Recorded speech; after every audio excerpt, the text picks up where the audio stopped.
You removed the soundtrack from the tape before you turned it over to this program. That's correct. I can't allow the voices of the project personnel to be heard by the general public. There's a very good chance their family or friends on the outside might recognize them. Isn't your purpose in releasing this tape to expose Area 51 to the world? My purpose is to expose the existence of the aliens, not compromise these individuals. I made the decision to come forward. I'm taking precautions to protect my own identity, and I don't think it's fair for me to put these others in danger of exposure. In any case, the interview on the tape went nowhere. It was interrupted, as you'll see. Can you describe for us what we're seeing? Alright, we're looking at the interview suite at S4. It's kept dark for the comfort of the aliens. The figure who is just barely visible in the left foreground is the telepath, and behind the camera is a raked seating area for observers. Although in this case, I believe the only other person present was a military aide. The alien is seated behind a glass partition in a biocontainment area, which is maintained at Biosafety Level 2, the lowest designation. That's primarily for the protection of the aliens, not us. The theory is that if they were going to infect us with an alien bug, it would have happened 50 years ago. In fact, all the indications are the aliens eliminated microbial and viral life from their own ecosystem long ago. They aren't susceptible to our diseases directly, but it has been shown that microbes can reproduce and form colonies within their respiratory systems, which tends to exacerbate the debilities they seem to suffer anyway in our environment. In fact, you can see here the alien is beginning to flag. The interview was not going well. The telepath was trying to clarify some points from a previous interview, but he wasn't receiving coherent responses. As you can see, the being is in real distress. At this point, the telepath is sending out a message to the medical staff. He's trying to communicate with the alien, but he's getting no response.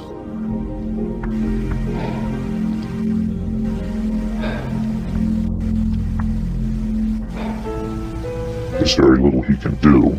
There is no direct connection between his space and the biocontainment area. That's the aide stepping in on the right. The medical staff should be there by now. They're slow in responding.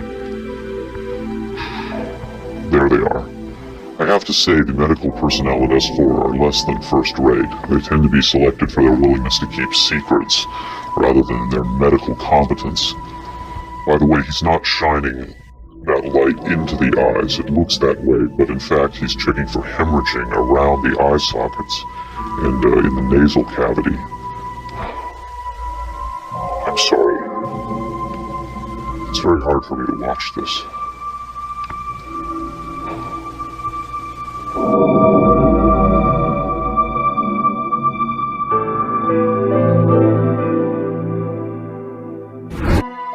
If the government has really been in contact with superior aliens, wouldn't we see some evidence of it? For instance, amazing new scientific discoveries.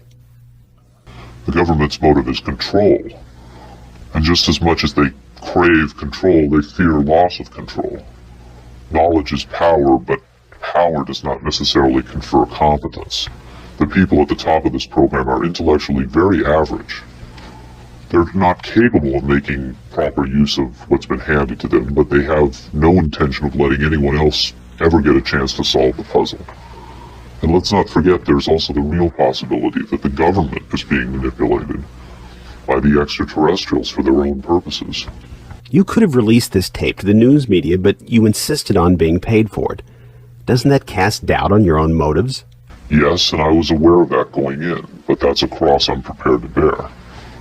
I find it disgusting that the most important event in human history is being kept secret simply because certain unimaginative officials have the power to do so. But at the same time, I do see the irony in my own actions. All I can say is, had I had the choice, I would not have insisted on profiting from this revelation, but since by lifting this veil I've endangered not only my career, but possibly my life, I felt the need for some small measure of monetary freedom to deal with any eventualities. And let me say, I could have demanded significantly more money than I did if I had been willing to compromise my anonymity. There have been other whistleblowers who jumped at the chance to become celebrities, which I think casts even more doubt on their motives than some people may be casting on mine. Do you believe your life is in danger as a result of making this tape public? I would hope not. I would like to think my government is a little more civilized than that, but at the same time I don't intend to give them the chance to prove me wrong. At any rate, to a certain extent, I'm counting on being disbelieved. Obviously, they would like me to be perceived as a hoaxer.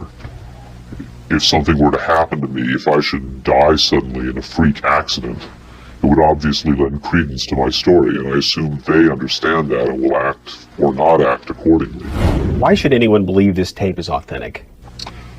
Use your own judgment. That's all any of us can do. There's been so much secrecy and disinformation over the last 50 years that it's become impossible to prove anything in the face of official denial.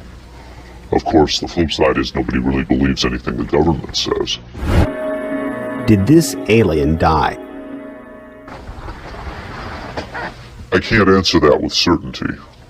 I do know the interviews came to an end. Whether the being died or was retired, and I don't mean that in the spy thriller sense of having it killed, I mean retired from the interview process. I just don't know. I'm fairly certain it didn't go home, at least not in the physical sense. But these beings, they don't seem to be very concerned about dying or avoiding death. Why do you think that is? Maybe they know what comes after death with more confidence than we do. Maybe there's another vessel waiting for them on the other side. The other side? Yes, which may in fact be where they come from in the first place. I've heard the claims that they come from Zeta Reticula or the Pleiades, but it hasn't been established that they come from out there at all. Their saucers may not travel through space as we know it. They may fold in from another dimension, another reality. You make them sound almost supernatural, like angels or devils. Supernatural is just a term for aspects of nature we don't understand. For many people, they certainly do serve the functions of both angels and devils, forces we can't comprehend.